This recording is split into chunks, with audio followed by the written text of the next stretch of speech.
Way back in 2005, two brothers set off on a road trip that would save the world and change television. Sonny and Cher. No, you're so off point. For 15 seasons and 327 episodes, Supernatural took audiences on a wild ride of family, fate, and faith with a rocking soundtrack and a seriously cool car. But that was then, Bobo, and this is now. And yes, the show has quote-unquote ended, but we're not quite done with the journey. No, we're not. And that's why we're watching it all over again, or for Rob and me, for the first time, That's right. diving deep into every episode of Supernatural with the fine folks who made it. And we're taking you along for the ride. Whether you like it or not. I'm Rob Benedict. I played Chuck Shirley, a.k.a. God. Spoiler! Yeah, it is a bit of a spoiler, but hey, spoilers are fair game here. Fine. And I'm Richard Speight Jr., and I played the Trickster, also known as the Archangel Gabriel, and I did a little bit of Loki work in there. Okay, you know what? We're running out of time. Okay, well, we'll be talking about the entire series, so whatever we say, accept it. You've been warned. So buckle up and settle in. Because this, my friend, is Supernatural, then and now.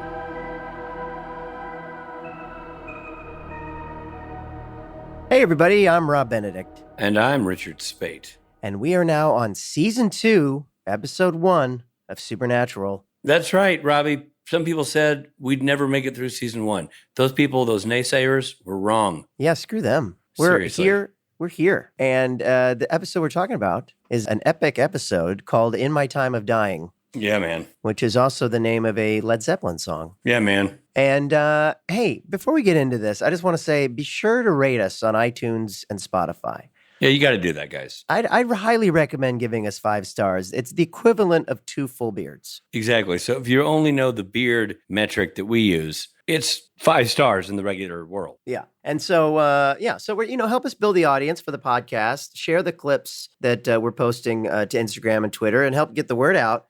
Yeah, get the word out, everybody. And let them know. I mean, this is going to be a great episode. We've got two guests in this episode that are pretty great, and you're going to want to hear it. But we're not going to tell you yet. We're going to get to that later. First, let's get into what this episode was about. So after the car crash, remember at the end of last season, we ended with a car crash. That was a brutal car crash, Robbie. It was a brutal car crash, and it did damage to everybody in the car. And the car. The car did not fare well. No, not at all. Poor baby. Sam, turns out, is the only one still conscious. If somebody didn't know the car was called Baby, it would just sound like you're babying the car. Oh, poor baby. But the truth is, the car really is called Baby. So you're actually not babying the car at all. No, I'm really just calling the car by its proper name. So Sam's the only one who's still conscious. The possessed truck driver wants to finish them off, but Sam scares him away with the Colt. Yeah. So paramedics arrive and rush the 3 Winchester men to the hospital. Dean wakes up and leaves his bed only to discover that his body is still there in a coma. What? Yeah. Yep. Oh, man. Hanging on for dear life. John and Sam fight because John seems more concerned about the Colt than he does about Dean. I tell you, that John and Sam, they fight a lot. You know what I mean? They do fight. Yeah. That's their relationship. Well, John sends him to Bobby's to get some ingredients for a spell. Bobby seems surprised about the items John is asking for. Sam confronts John about the spell. It isn't a protection spell. It's a spell to summon a demon. Dean's spirit is able to stop the fight by knocking over a glass. It's like Ghost. It's like the movie Ghost, Rich. He even makes a ghost joke, a little Patrick Swayze reference. Yeah, a little Swayze reference. Yeah, that's right. Anyway, from his ghostly spirit, he's able to will a glass to fall over. And so Dean's spirit is then summoned back to his body where he meets a Reaper in the form of a young woman named Tessa. But we don't know at first that she's a Reaper. We just think she's another person struggling with dying. Yeah. And then she explains that he must let go and come with her. Otherwise, he'll become an angry spirit. I think he's already an angry spirit. I think she is a day late and a dollar short on that note. That's true. John goes forward with his plan and summons the yellow-eyed demon. John wants to make a deal. The Colt for Dean's life. Old Yellow Eyes wants to sweeten the pot and asks for John's life. Yellow Eyes possesses Tessa, and she's not happy about that. He restores Dean's life. Then Dean wakes up and has no memory of his out-of-body experience. Sam and John once again argue. No shocker there. Those two, good Lord. Therapy. John tells him he's sick of arguing. He asks Sam to get him some coffee. While Sam's gone, John tells Dean how proud he is of him. He's sorry for making Dean grow up so fast and to keep an eye on Sam. John whispers something to Dean that we don't hear. Then he leaves the room and puts the gun down. Sam returns to find John's dead body. Well, yeah. I really like this episode. A lot of people have been saying, just wait, it gets better and better. I feel like it's. Look, I love season 1. I love the Monster of the Week. I said that many times. Now we're starting to get into sort of the meat of who these guys are and the through line of the show, and I loved it. I thought it was great. I thought they all did a great job, and it was a great story. I'm not a big fan of the father-son dynamics that dot through the show, and I don't think Jared, Jensen, or Jeffrey do a good job executing those dynamics. I think it's flawed from the get-go, and I just don't think it works. I don't think it's going to last. Thanks for joining us, everybody. I'm kidding, man. They're fantastic. I mean, it's just such good theater watching these guys do what they do. I think the script is elevated writing by Kripke. Very, very mature father-son relationship issues being explored. And Kripke wasn't even a father then, so this is really speaks to his tapping into whatever his relationships were with his male role models as a kid. It's really a special episode in that regard. I just think it's really awesome, really well done, powerful, emotional, all those things. Full, well-groomed beard for me. I'm going to rate this one full bushy martini. No, a very, very full, healthy beard. Yeah. Also, another sort of bonus for me is that Lindsay McKeon, I did an early. Here we go. I did an early convention in England with her and the band, and I spent a day in London with her, and she was lovely. She is awesome. I just thought you were going to do your whole "she's lovely" bit. Well, no, I'm actually I am doing that, but I really just mean that she was a lovely person, and she was cool with the band, and we hung out with her in London, and I never saw her again after that convention. But what? You've never seen her since? No.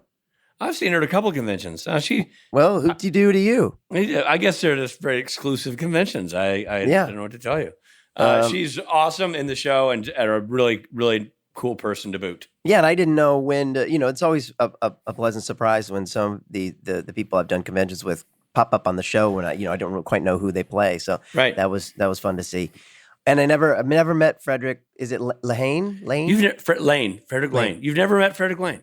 No, man. I had not. What? I don't know what to tell you, man. Back at early conventions, Freddie and I played guitar together on stage. Guitar together. I mean, what do you want? They're considered by some the best cons ever.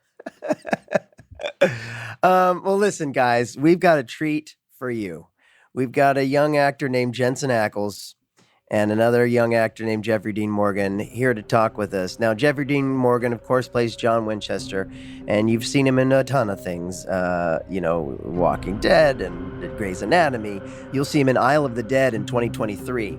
Jensen Ackles, of course, plays Dean Winchester. You can currently see him on The Boys. And he's an executive producer on the new prequel, The Winchesters. That is correct. And they're good buddies of ours. Please give it up for Jeffrey Dean Morgan and Jensen Ackles.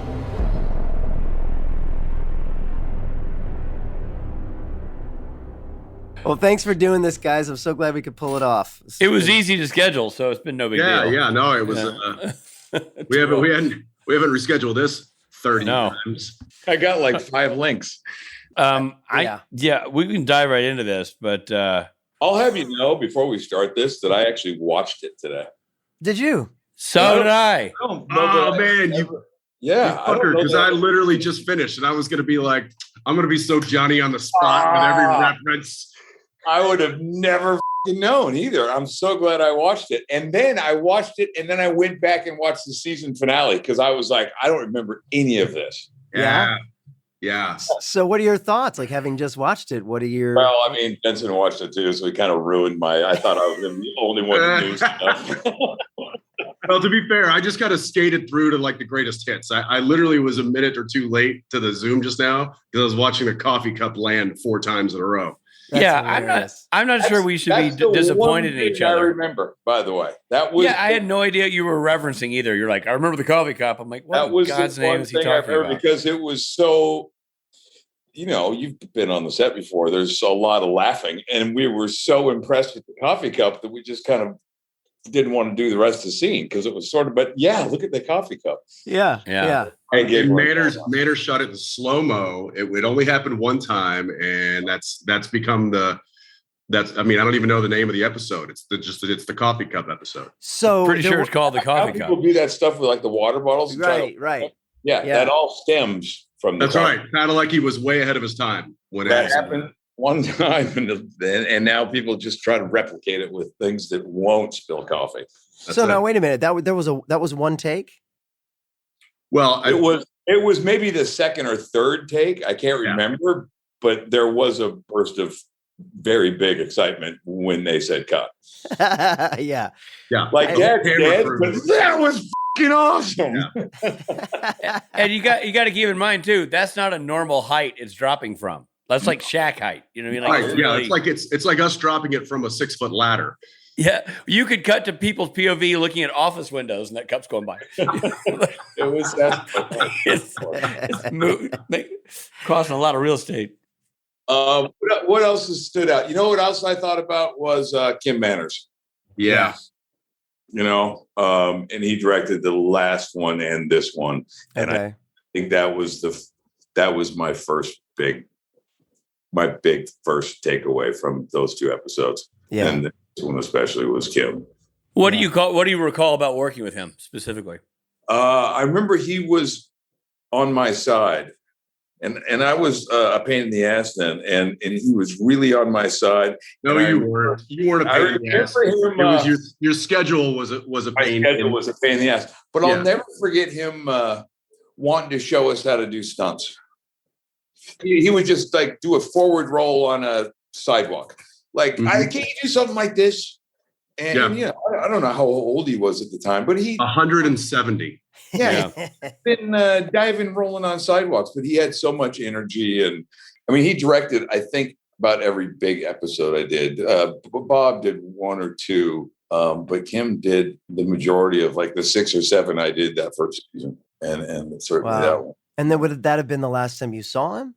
It might. No, I came back and did. I don't remember that episode. You remember, Jensen, where it was like in a graveyard on a set, and the green light came. Yeah, it was. That was the All Hell Breaks Loose. Did he direct that? Yeah, that was when.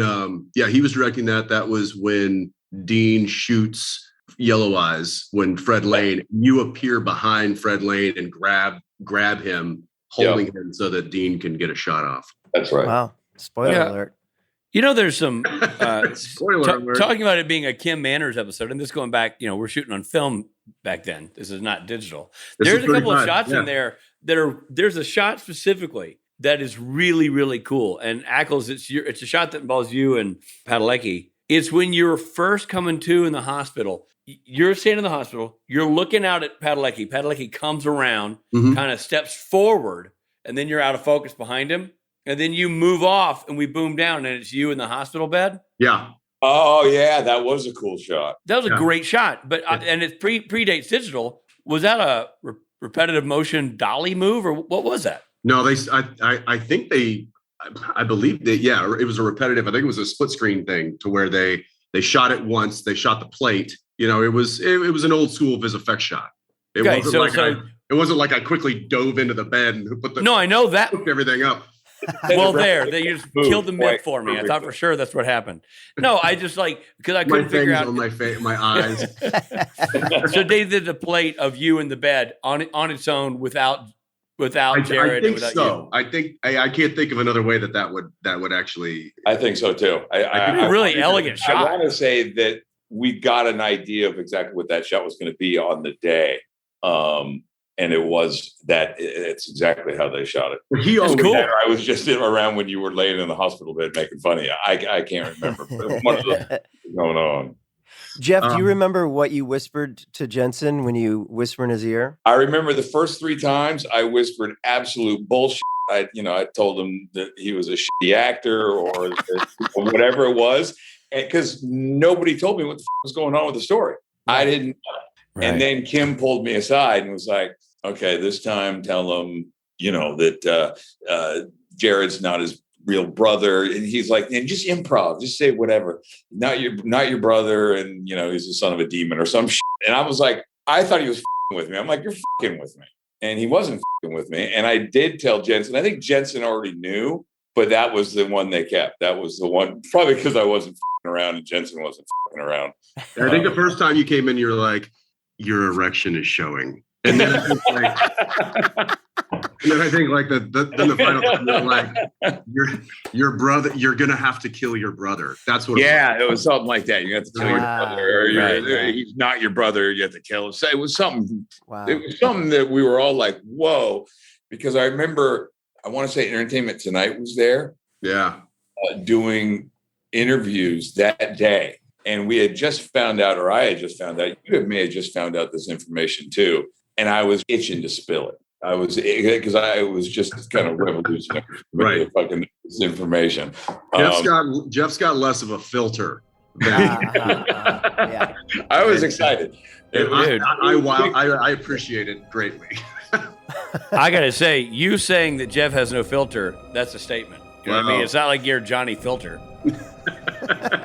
That's actually his birth name. I hope you're enjoying the episode, but we need to pull over for a quick second for some messages.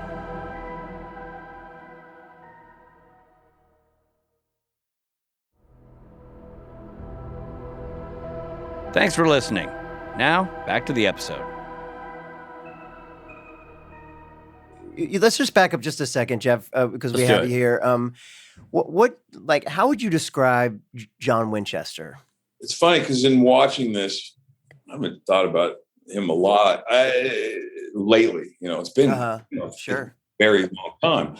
But there's always been. I always thought that John wasn't this horrible father. Could he have done better? Sure. As I think I could as a father. Most people would say I probably could have done something better. If you're out fighting demons, you're probably not going to be the A+ father. But I think that he always had his sons. He put his sons first. In my mind, the way I played him, his sons he always put first and would have done anything and did ultimately sacrifice himself. And then I come back and I start doing conventions, 6 years later. And I found out John's just a dirtbag, and that came as a little bit of a shock to me.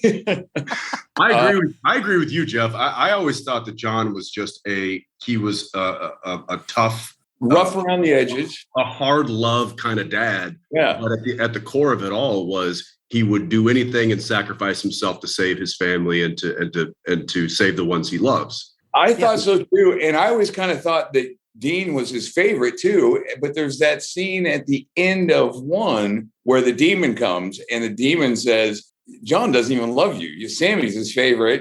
And I don't remember that at all either. So watching this recently was kind of interesting to me. But I think that ultimately he put his sons first and was going to sacrifice his life. And then he proved it again when he comes back in that other episode we were just discussing where John makes another appearance, where he crawls out of the depths of hell to, save again. To save his sons once again. Yeah. I feel like there's some judgment going on about John when they talk about, sort of the surface things. He leaves the kids in a hotel, that life. But if you peel that back and you realize like he's a man driven by terrible circumstance. Right. It's an extraordinary lifestyle, right? I mean, if this was a thing, fighting demons, and I think the best thing you could do is probably leave your kids at the motel alone for a few days. Right. You don't want to bring them into. You can't take them with you. Right. Trying to protect them. Yeah. And I think also he trusted his kids, in particular Dean, a lot with the raising of Sammy. I think he put unfairly a lot on Dean as the older brother, and I've always thought that. But I also think that it was all out of love. And I think there was a lot of trust in that relationship. And there was this. And especially with Sammy, we saw in this last couple episodes, we saw it again in the very last episode. Almost the last scene I have with Jared pretty much before the coffee cup is us fighting. And Jensen kind of between us, tennis balling, going, stop it, you guys, which was sort of a theme throughout that first season when the three of them were together. Yeah. I also feel like there's just a difference in time, a generational thing. Sure. I think a lot of us remember growing up as a kid being left to our own devices at a very, very young age. I mean, latchkey generation kind of a thing where you could leave your kids at a motel and go off and take care of business. And that's just that's how we grew up. Right. And I think the idea of that is landing on a different generation right now, and maybe rubbing them the wrong way, going like, how could you do that? And agreed. I guess that's a better way of saying what I was saying. I think it's like they're looking through the lens of now, and that doesn't really work. Now. And you wouldn't do that now. I don't think that you could do that. There wasn't seatbelts, much less child. You know what I mean? Right. Yeah. So I think times are different, and so when you look at, I think that the John Winchester of this episode and of the current, when I guess we're talking about, when he's with his boys and when we see Supernatural, but the John that gets the bad rap is the John that gets reflected upon when the boys were young. That's really, I think that's the John that gets the bad rap. And I think it's largely because times were different and there were a lot of dads that were like that. I spent a lot of time, where my parents had no idea where I was when I was at a very young age. And that just doesn't happen now. Yeah, totally. Like Jeff said too, like we weren't even getting buckled into the car. Oh no, just rolling around the back seat, Yeah, exactly. I spent a lot of my time in the back of the family station wagon. Facing the other way. Exactly. Well, and also understand the three of them, this life that they had, losing their mother. Dean certainly remembers that. He saw his mom on the ceiling, right? I mean, so there is some stuff here that it goes much beyond even kind of basic stuff. These kids grew up in an extraordinary way. So I think leaving them in the hotel room is something that Dean certainly at the age of 11 understood, though we did do a flashback episode in that first season where I'm yelling at an 11-year-old Dean. Right. Yeah. And leaving him in a hotel room. Yeah. And that was kind of the first time I'd ever remember feeling, oh, John, you're fucking up. Yeah. But that's that's the glorious thing about these characters is they are flawed. Yeah. They are flawed, but I said this recently. I love characters that do the right thing and sometimes they do it the wrong way. Right. And I think John always thought he was doing the right thing. And sometimes maybe he got there the wrong way, but he was still doing it for the right reasons. So, I think Kripke has done such a good job of writing that father character for a man who at the time didn't have kids and wasn't a 1970s father. There's a moment in the episode we all just watched where Jeff, you say to Jensen, hey, I used to come home stressed and you'd pat me on the shoulder and go, that's okay, Dad. And it's a beautiful moment. And then you go to this next level and you say, I'm sorry I made you do that. I'm sorry you had to do that. I should have been doing that for you. And I got to tell you, I thought that was a beautiful moment. Like that takes a level of understanding parenting and reflexive parenting that I thought was a way beyond Eric's. Yeah, he was writing that in his early 30s before he was bad. Yeah. I mean, that speaks from an experience that he hasn't had, All based in kind of the Star Wars meta universe too, right? I mean, that's what he always said to us then. And none of us were fathers, and now most of us are. You know what I mean? So all of us are. Yeah, all of us are. Yeah. That was a very astute moment. And I think, that's one of the things I think Supernatural does incredibly well. So Rob and I are basically watching the show for the first time. And for all of the flash of monsters and fights and things that are sort of the aggro alpha moments of the show, it does sensitive male incredibly well. And it does it through a 1970s and 80s lens, not a 1990s, 2020 lens. It's when it's harder to say I'm sorry. It's when it's harder and less awkward and less natural to own up to one's shortcomings. It's just really well done. Men especially at that time were completely screwed up and not in touch with their feelings or hid them very well. And I think this first season, you see three pretty grown men sharing their feelings through the worst of it all. Sometimes it came out maybe not the best way, and that can go for either three of the main characters that we're talking about. But they did try to communicate. They never ran from their you know what I mean? Yeah. They never closed the door on their issues, and they faced them. And it got ugly, but they did, and that is also rare for that time period. Yeah, I never had conversations with my father back in those days about anything. No. Right. No, No. still. And I know he never talked to his father about Yeah. anything, ever. Yeah. Exactly. Jeff, when as Rich said, we're watching it from the beginning, and we weren't even aware how much you were in. I knew you were in it. I knew at some point you stopped being in it. Yeah. But there was a point at the end of season 1 where I was like, this is going to be the show for a bit. It's these three superheroes, the 2 superheroes and their superhero dad. Like I was like, oh, this is the show. And then boom, you're gone. Yeah. Did you know? Yeah.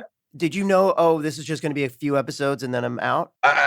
I mean, I was surprised they brought me back after the pilot. And then when they did bring me back, was the first episode I think the second one I did was Shadow, which was one of my favorite episodes. And then they approached me towards the end of filming and wanted me to become a regular for a year or two. They offered me a contract.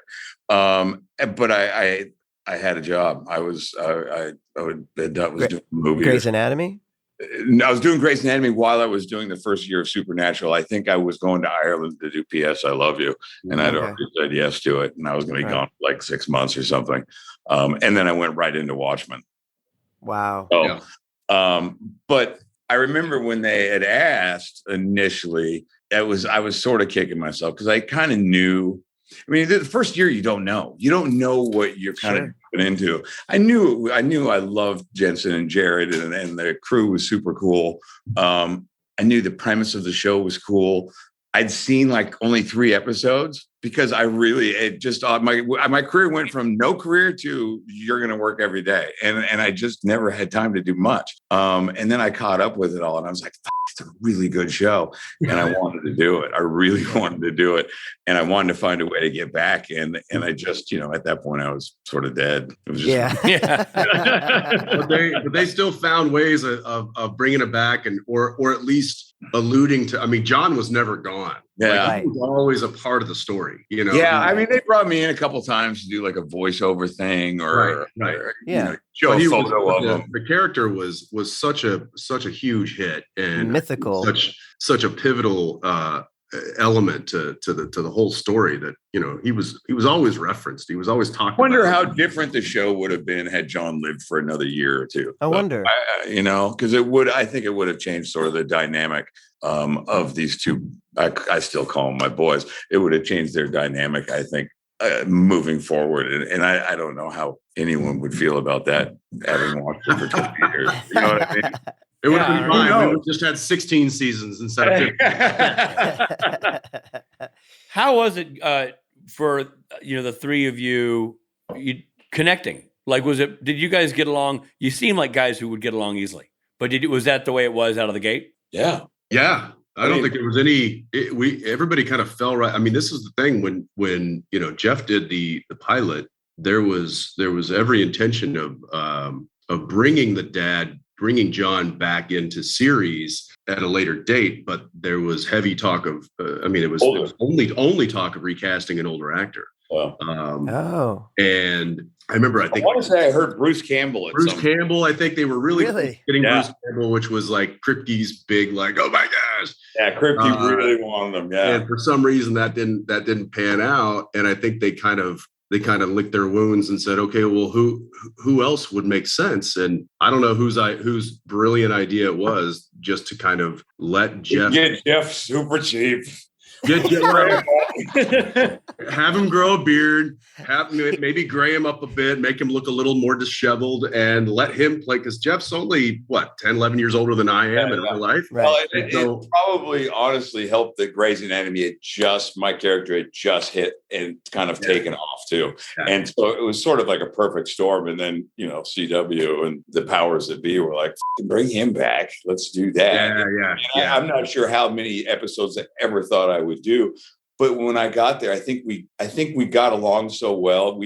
There was this sort of a chemistry between the 3 of us. I remember the outtakes and the laughter more than anything. But I do know that translated on the screen as well. And I think when Kripke saw that, he started writing more for the 3 of us as well. Right. Which kind of culminated into what we just watched. Well, it was obviously really, important for all of you as people too, because you die at the beginning of season 2, but your relationship lasted. Your bond was important and lasted, and you're to the point where you have matching tattoos. And we now have more. Yeah, we got another one the other night, like 2 weekends ago. Oh, you did at that other wedding? What of?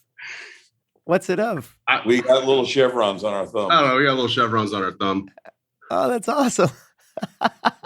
You can't let us hang out in Oklahoma for more than a few hours on our own. Well, I've got Rich's face on my lower back, but yeah, but you had that before you guys knew each other. That's before before he met me. That was made for an awkward first encounter. I can't help but every time I see chevrons like that, I always think of Bruno Kirby going, "Do you know what 3 up, 3 down mean?" And Robin Williams going, "The end of an inning," like from Good Morning Vietnam. He's like, "Look at these stripes. You know what 3 up, 3 down mean?" The end of an inning. The end of an inning. It's funny. So famously from our conversations with the visual effects guru Ivan Hayden, there was a moment that we haven't gotten to yet. So we're leaping forward in your journey, but that you shot a fight sequence, Jeff, where you weren't actually there. Like they shot your part of a fight sequence and then went back and shot the rest of the fight sequence later. Am I saying that right, Rob? That's what we were told. Yeah. Because when I was doing my bit with Fred, only shoot my side of it. Yeah. Maybe. I think that's what it was, because Ivan made a big. Because it was a very big conversation piece about he had to design your part of that fight because it's visual effect heavy without you there, and then do your thing separately. And the marriage of it was a little bit more challenging. Again, visual effects being what they were. Yeah. Just many years ago. I mean, I don't remember. I was there, and I know I was there with Jensen and Jared, Fred Lane. They were all there. It was a cemetery set, I believe, on stage. On stage, yeah. I mean, I remember it very well.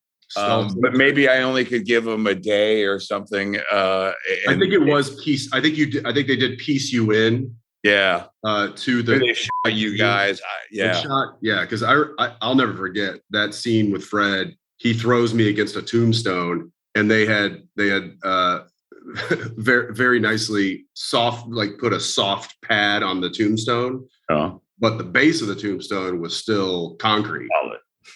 Right. And so I fell back, and my right elbow went back and hit the corner of the tombstone directly on my ulnar nerve, which is your funny bone. Ow. And it is literally to this day still largely more sensitive than my Wow. And I hit it, and it was on Fred's coverage, and he was coming in hot. And I hit it, and it's my from my shoulder down to my fingertips, my whole arm went completely numb in this weird way of pain and fire. And it was, I mean, imagine just taking a ball peen hammer to your funny bone. That's what it was. Did you you man up? Oh, it's his coverage, right? It was his coverage. My whole right side just going numb. And I was like, don't mess this up for him. Because he's coming in hot. He's coming in hot. And I did. I just suffered through the take with just grimacing, just going yeah. I can imagine a lot of hammers hitting that bone, but a ball peen, yeah, that's some kind of strike. That's my least favorite hammer to get hit with. Of all the hammers. Was it the ball or the peen side? Was Fred a good guy? Great. Fun guy to work I with? only had a couple scenes with him, and I loved him. I thought he was Fred's great. I think my big scene with it was the last episode of 1, I believe. Yeah.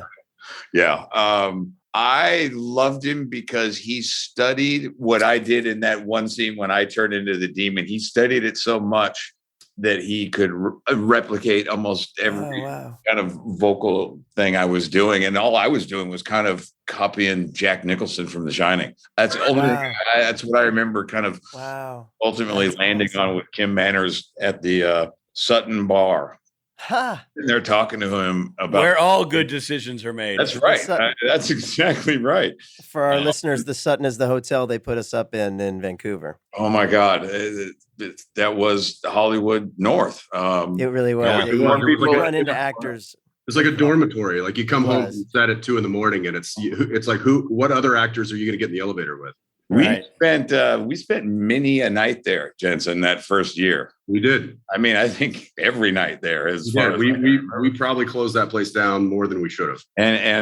And by the way, Kim was with us, and he was directing the episode the next morning. Yeah, he was there every night with us, which was super cool. I'll never forget, across, like, we're sitting in the corner, like the furthest table away from the bar, and he stands up on we're sitting in like a booth, and he stands up on the seat and he yells at the bartender and he says, "Hey, Brian," and he points to his empty pint glass of vodka and he says, "There's a hole in my fucking cup." That was just his very nice way of asking for another round. Very subtle, very understated. He got it. And his wife was always with him too. And she was Marlene was she had a white wine goblet. Yeah. And they were living there, right? Yeah. What's that? They lived at the Sutton. They lived there. Yeah, that was their living room. They did. So we'd go there right after work, and she would meet us there. We talked about him doing early on. We talked about Kim Manners with like Phil Segresha and Bob Singer, and like he was living in the Sutton when that was the one high rise in Vancouver. You know what I mean? Because he started with like Chris Carter days. Well, he was there with X-File. He was there before X-File. He was there doing 21 Jump Street with Depp. Wow. Yeah. That's how long Kim Manners was like ingrained in that hotel, and that was such a great in that film culture. Yeah. Jeff, you've said something earlier about that your perception of the character of John and how you played him and how you embraced him as an actor, and then that's your performance, that's your choice. Those are the choices you made that got saved to film. Then years later, you said you go to conventions and fans are kind of picking him apart as being not the father. I was shocked. So my question, I was like, yo, hate John Winchester. What did he do? Yeah. Well, here's my question. Because you're the guy who laid the groundwork, I mean, really, it's your character. It's your painting you painted. Did you ever find yourself getting defensive? Every time. Every single time. Yeah. I was like, that's not how I played him. I don't have control over what happened 5 years later in a story that someone, I don't know what character told to Jensen about when he was 7 or Dean, but how I played him is how. I mean, I remember the discussions that I had with whether it be, Bob Singer or Kim Manners or Eric Kripke, and it was always coming from a place of love. Was it screwed up? Was he a screwed up person? Yeah, but he had been through so much emotional turmoil. I mean, we take away the demons and his wife getting killed and all that. Just going to Vietnam, he was probably fucked up. So, take everything else out of it. Everybody I know that served in Vietnam has some issues. So I wouldn't have hated him for having issues just because of that. But let's add some, that his wife got taken by this demon in front of his children, and now he's raising these 2 kids on his own. Anything that I think that any issues that I ever thought that he had, I thought I could justify them. And it always was coming from a place of, I will keep my children safe. And if I have to, I will die for my children, always. And so I was very surprised at when I first found out that really 75% of the fan base was like, oh no, John, you suck. Wow. I doubt they were saying that. I mean, I think they're defensive of the boys. They can get it. Yes. Yeah. It was more so that. Yeah. And I've actually had conversation with fans about this, and I'm like, look, John Wick killed 300,000 people because somebody touched his dog, and nobody batted an eye. This guy lost his wife in a fiery, a puppy though. If it was like a 15-year-old dog, nothing. Yeah, right. Yeah. And I'm like, this guy went on. He went to set things right in his way, and this was. I feel like I know a lot of people that would get set on a path like this. Sure. I feel like this is a relatable thing, and it's like, does that make you a bad father in wanting to right the wrongs of that were done to your family, and B, save people in the process and expose your sons and give them an education that, listen, you're going to have to carry the torch, and it's not a torch I want to hand you, but it's a torch I'm going to have to now. But that's right. I think there's a real defensive mechanism here, because for all the fans that might turn to you, Jeff, and say your character was A, B, and C, But for the fact that John does what he does, Dean isn't Dean. That's right. Sam isn't Sam. There's no supernatural TV show. Right. Bingo. I mean, because they don't have, because Dean's character is a throwback to old masculinity, right? Like that's kind of Dean's whole profile. Yeah. And he learns that from the feet of the master. The father, the emotionally distant father. Yeah, he hands down his car, his musical taste, and his intuition. I think all to Jensen. Right. Dean gets all those. Those are the best qualities that John has. Right. It's like, listen, son, I don't have much, but what I have is quality, and you're going to enjoy quality. it. It's really good stuff. But it does make the fan argument kind of moot if you think about it. I mean, you know what I mean? Because if you got to have Dean be Dean to make Dean survive certain scenarios. And without John, you don't have either. Right. Yes, right. but you guys know how passionate this fan base is, and mute is never going to happen. No. No. And nor should it. Nor should it. No. And look, I don't mind. I actually enjoy going to convention and getting into a little tit for tat with some people in an audience. That's okay.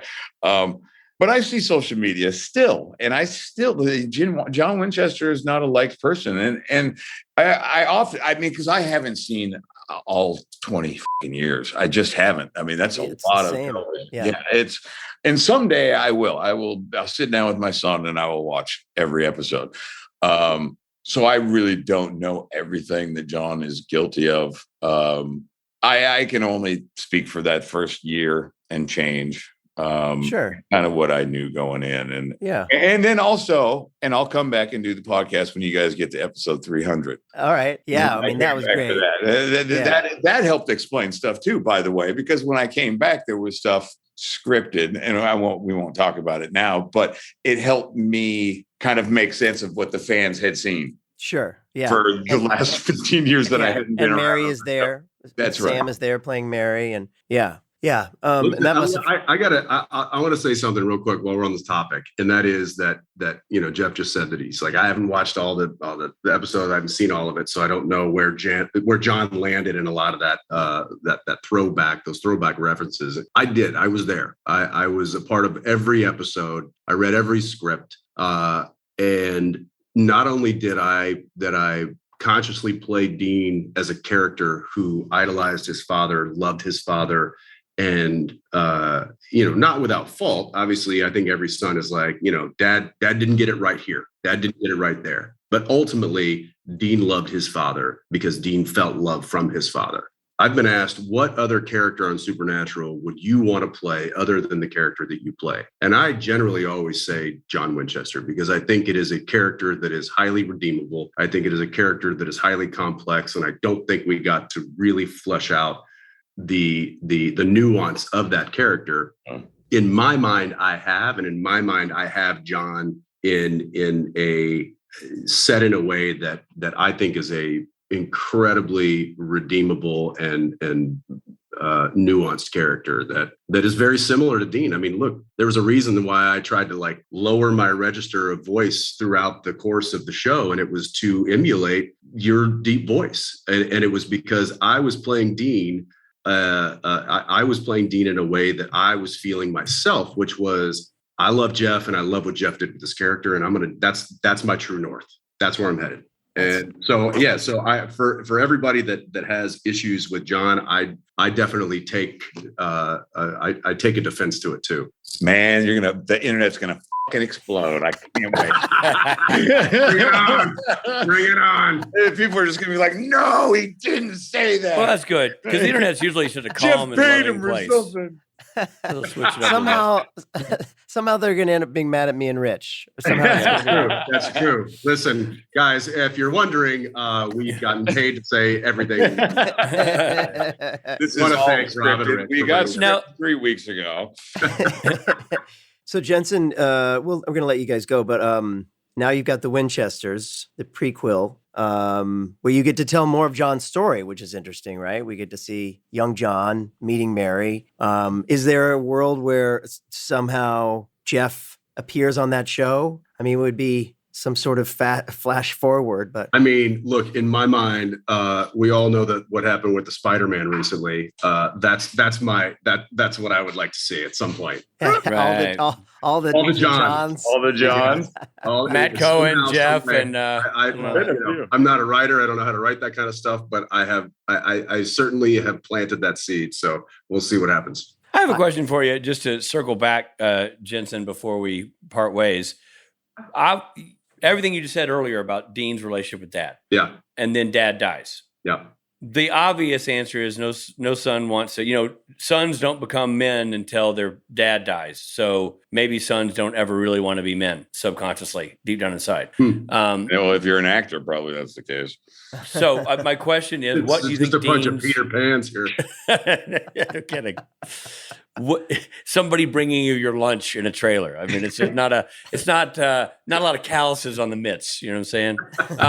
But for you as Dean, was that, as you got that script and you knew that was going to happen, what was Dean's thought process there? Was there any, obviously pain and sorrow for loss of Dad, but was there any, now I get to take the mantle, like was there a sort of natural ascension to that position that he was yearning for at all? No. And if you, as you'll see, as you get into season 2, Dean kind of loses his motivation. Dean he's like, I want to hang it up. Like, Dad's gone. What's the point now? Like I've lost my sensei. I've lost my direction. I don't know what to do anymore. My go-to captain's gone. And so, which was a really interesting thing that Kripke did, in season 1, Dean is very much the catalyst. Sam is like, I'm out, I'm done. Dean goes back to college. He's like, I need you, pal. You got to help me. We got to do this. We got to find Dad. We get to season 2. Dad dies. And Dean's like, I'm out. Like, I don't want to do. And now Sam is like, no, buck up. We got to do this. We got to go. We got to figure this out. We got to carry the torch. Interesting. Yeah. It's such a well-crafted trio of characters. This father-son, complex. It's just Eric Kripke from the very get-go built a really, really, really complicated machine. But man, you guys just crush it in those roles, in those relationships. It's really good. And that's just not me on a podcast sucking up to you. It's just goddamn good TV, guys. You really like. I tell you, I really enjoyed watching that episode. Yeah. The two led up to it too. Jeff, really good. Yeah, you talked about going back and maybe watching with your kids someday. Like that, Rich and I are watching it for the first time now from the beginning, and I told Jensen this. Like, you're going, well, this is a really good show.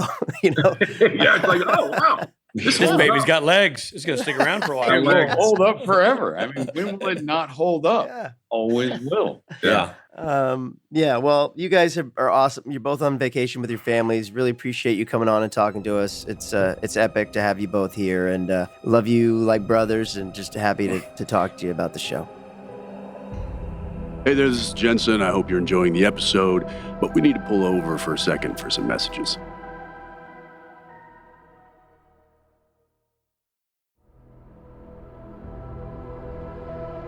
Hey there, thanks for listening. Now, back to the episode. Man, that was great. To quote producer Steve Hine, that was such a fucking great interview. It was. And, the whole time I kept thinking, this is gold. This is so gold. Now, I have to ask you a question, though, Rich. Yeah.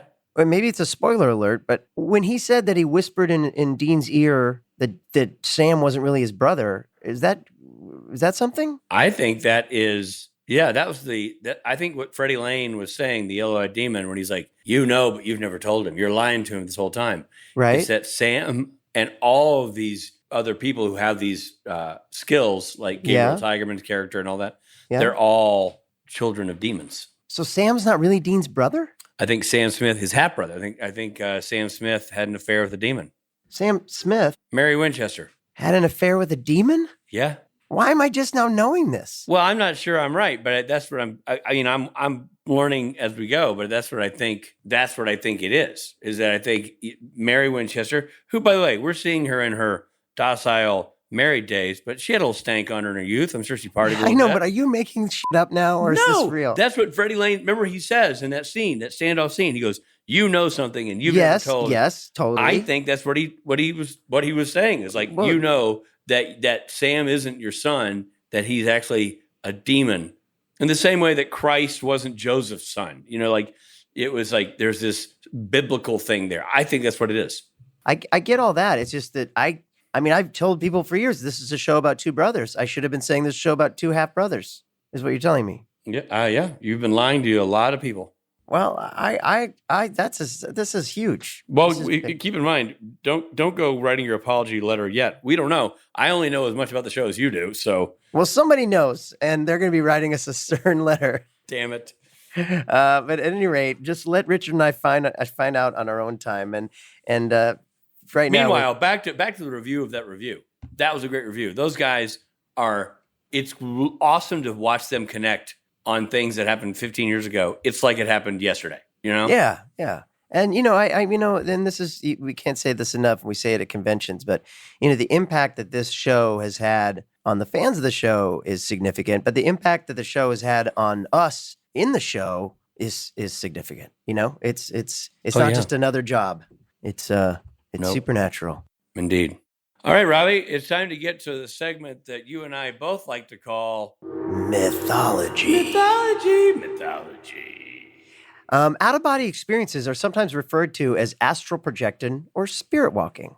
I didn't know that. You didn't? No, I didn't know astral projection was... Really? I've got a book called Astral Projection that's all about out-of-body experiences. Oh, there you go. But spirit walking is what I've seen you when you do your spirit walking. You mean when I walk down to the store to get my American spirits? Grab a pack of smokes just to take the edge off? What does my spirit walking look like? I was thinking more when you're mad at me and you just need to go take a walk. I need 5 minutes to clear my head. Yeah. The term out-of-body experience was introduced in 1943 in the book Apparitions. Oh, that's interesting. You never think about a phrase like that that's so common being introduced. But that's cool. That's wild. According to surveys, about 10% of the population reports having an out-of-body experience. Wow. Are you part of that 10%? I'm not. Are you? No. No, shocker. Yeah, right. You couldn't be less shocked. And did you know, well, you probably know this, I don't have to tell you, that a 2014 study tried to explore this whole concept by looking at cognitive awareness in 101 people who had survived cardiac arrest. Wow. They were going to stop at 100, but then they thought, it worked for the Dalmatians to go 101. Let's go all the way to 101. We've come all the way to 100. We can find one more person. Well, what did the authors find, Rich? Well, the authors found that about 13% of the participants felt a separation from their body during resuscitation, but only 7% reported an awareness of events they wouldn't have seen from their actual perspective. Huh. That's the out-of-body part. I see. Interesting. Yeah. Well, common reports of out-of-body experiences are reported because of near-death experiences, childbirth, strong G-forces, Gee. sensory deprivation or overload, brain injuries. Or Rob's specialty. Drugs. There is no scientific evidence that a person's consciousness can travel outside their body. There just simply is no scientific evidence. Sorry. No. So what we're saying is no. No. It doesn't. Although really that's happen. science. But what does science know? You know what I mean? Science True. can't measure the heart. So in many ways, listen to science, but in many other ways, F you, science. Good. Well said, Richard. Thank you. Now it's time for fun facts. Oh, fun facts. You're so fun. At around 19 minutes in, you can hear Dr. Kripke being paged to room 237 for a code blue. 237 is a reference to The Shining. This isn't the first time the show has used room 237 reference. And of course, Dr. Kripke is for Eric Kripke, the creator of the show. All right. When I was in high school, we used to say if we had to go use the restroom, go number 2. But we didn't want to say it. We'd say we had a code brown. Is that true? Yeah. I thought you were going to say, instead you'd say you had to go 237. No. Yeah. Are you doing number 1, number 2, or number 237? Yeah. Even if I have to go number 2, I always lie and say I'm going number 1. You are the fastest pooper I've ever seen, so no one will ever know. That's true. Even today on set, I had to go, we'd say 10-1, right? And I said I have to go 10-1, but I didn't. I went 10-2. But it was a quick 10-2, so no one You knew. barely break stride, man. It's like it's unbelievable. Thank you, Rich. It's the nicest compliment you've ever given me. Well, you're not a man with a lot of skills, but what skills you have in spades, and you do very well. Our next fun fact is, In My Time of Dying is also the title of a Led Zeppelin song, which I said already. The doctor calls the time of John Winchester's death as 10:41, but the time on the heart rate monitor says 9:06. This means one of two things. It took him a long time to die, or the doctor doesn't know how to tell time. That's weird. Yep. What the hell? Well, 1041, I can tell you this much. 1041 is a reference to the Bible verse, Isaiah 41:10. So do not fear, for I am with you. Do not be dismayed, for I am your God. I will strengthen you and help you. I will uphold you with my righteous right hand. Oh my gosh. Nice. Wow. John's alias, Elroy McGillicuddy, is a reference to I Love Lucy. McGillicuddy is Lucy Ricardo's maiden name. Azazel dismisses Dean as not much of a threat. The irony is that Dean eventually kills him. I mean, this is another spoiler alert. I can't be having this. If I hadn't said at the beginning of this show in the credits that there'd be spoiler alerts, I'd be so annoyed by that spoiler alert. You know what Totally. Yep. Same.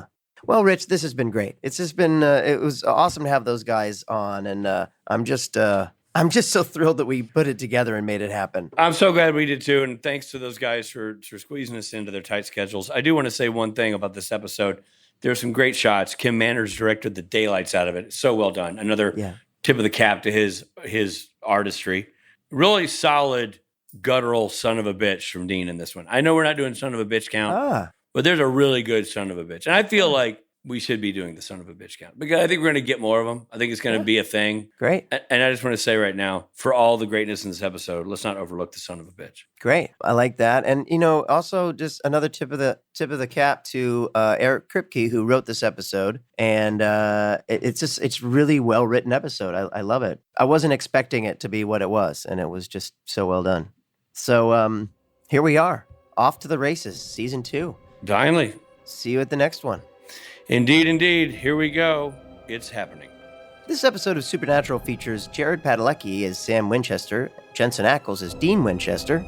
Guest stars include Jeffrey Dean Morgan as John Winchester, Frederick Lane as Azazel, Jim Beaver as Bobby Singer, and Lindsay McKeon as Tessa. In My Time of Dying was written by Eric Kripke, directed by Kim Manners. Editing by David Ekstrom. Music by Jay Gruska. Executive produced by Eric Kripke and Robert Singer. The original broadcast of this episode featured the following songs: Bad Moon Rising by Creedence Clearwater Revival and Stranglehold by Ted Nugent. This episode originally aired on September 28, 2006. This episode of Supernatural Then and Now was hosted and executive produced by Richard Speight Jr. and Rob Benedict. Produced by Stephen Hine, written by Stephen Hine and Haida Holscher, and edited and associate produced by Trey Booty. What's up, Booty? Music provided by Tim Wynn. The episode was recorded with the help of Sonic Fuel Studios. This podcast is from Story Mill Media. Follow the podcast on Instagram and Twitter at SPN Then and Now. And be sure to follow us and like us.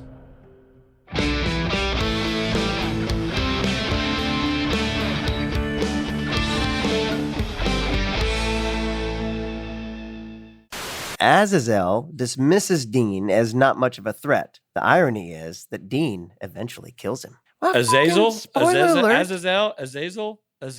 Azazel? Sensory deprivation of overload, brain injuries, and... Actually, I think it's another typo. It should be sensory deprivation of your overlord. Dr. Kripke being paged to room 237 for a code blue. To room being paged to... Oh, fucking hell. John's alias, Elroy McGillicuddy, is a reference to I Love Lucy McGillicuddy. Oh, sorry. John's alias. There's a period in it. I realized that too late. Story Mill Media.